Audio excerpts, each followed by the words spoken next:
Indian സിനിമയുടെ ഒരേയൊരു complete super star രജനീകാന്തിന്റെ അടുത്ത റിലീസ് ചിത്രമായ വേട്ടയുടെ ഒരു കിടിലൻ പ്രിവ്യൂ അണിയറ പ്രവർത്തകർ പുറത്തുവിട്ടിരിക്കുകയാണ്. പ്രിവ്യൂ ആണെങ്കിലും സംഗതി ശരിക്കും ഒരു ടീസർ തന്നെയാണ്. TJ ജ്ഞാനവേലാണ് തലൈവരുടെ 170ാം ചിത്രമായ വേട്ടയുടെ രചനയും സംവിധാനവും നിർവഹിക്കുന്നത്. ഒരു എൻകൗണ്ടർ സ്പെഷ്യലിസ്റ്റായ പോലീസ് സൂപ്രണ്ട് കഥാപാത്രത്തെയാണ് രജനീകാന്ത് അവതരിപ്പിക്കുന്നതെന്നാണ് ടീസറിൽ നിന്നും ലഭിക്കുന്ന സൂചന. അയാൾക്ക് നേരിടേണ്ടി വരുന്നത് ചെറുതും വലുതുമായ നിരവധി ശത്രുക്കളെയുമാണ്. അതേക്കുറിച്ചുള്ള സൂചനകളും ചിത്രത്തിന്റെ ഈ പ്രിവ്യൂവിൽ കാണിച്ചിട്ടുണ്ട്.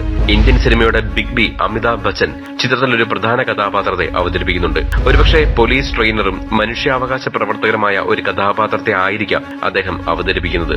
ഏറെ വർഷങ്ങളുടെ ഇടവേളയ്ക്കിപ്പുറമാണ് അമിതാഭ് ബച്ചനും രജനീകാന്തും ഒരു ചിത്രത്തിനായി വീണ്ടും ഒരുമിക്കുന്നത്.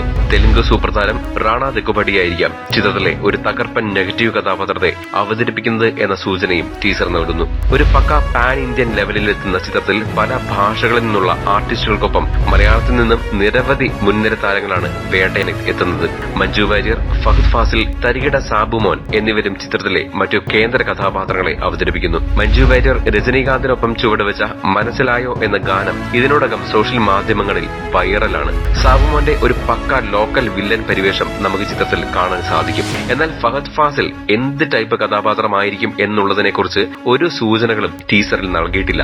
നിർവികാരനായിട്ടുള്ള ഒരു കഥാപാത്രം പോലെയാണ് ടീസറിൽ അങ്ങിങ്ങായി ഫഹദിനെ കാണിച്ചിട്ടുള്ളത്. ഒരുപക്ഷെ നല്ല കഥാപാത്രമായിരിക്കുമോ അതോ എന്തെങ്കിലും സസ്പെൻസ് ഒളിപ്പിച്ച ഒരു ടെറിഫിക് വില്ലനായി അദ്ദേഹം പരിണമിക്കുമോ എന്നത് ചിത്രം ഇറങ്ങുമ്പോൾ കാത്തിരുന്ന് കാണാം.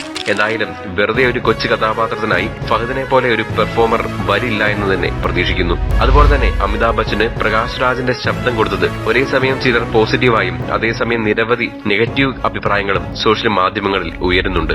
ഓരോ ഭാഷകളിലും അമിതാഭ് ബച്ചന്റെ കഥാപാത്രത്തിന് അദ്ദേഹത്തിന്റെ രൂപത്തിനോട് സാദൃശ്യമുള്ള മറ്റേതെങ്കിലും ഒരു നടന്റെ ശബ്ദമോ അതോ AI-യുടെ സഹായത്തോടെയുള്ള അദ്ദേഹത്തിനോട് സാമ്യമുള്ള ശബ്ദമോ നിർമ്മിക്കുമെന്നാണ് അണിയറ പ്രവർത്തകർ അറിയിച്ചിരിക്കുന്നത്.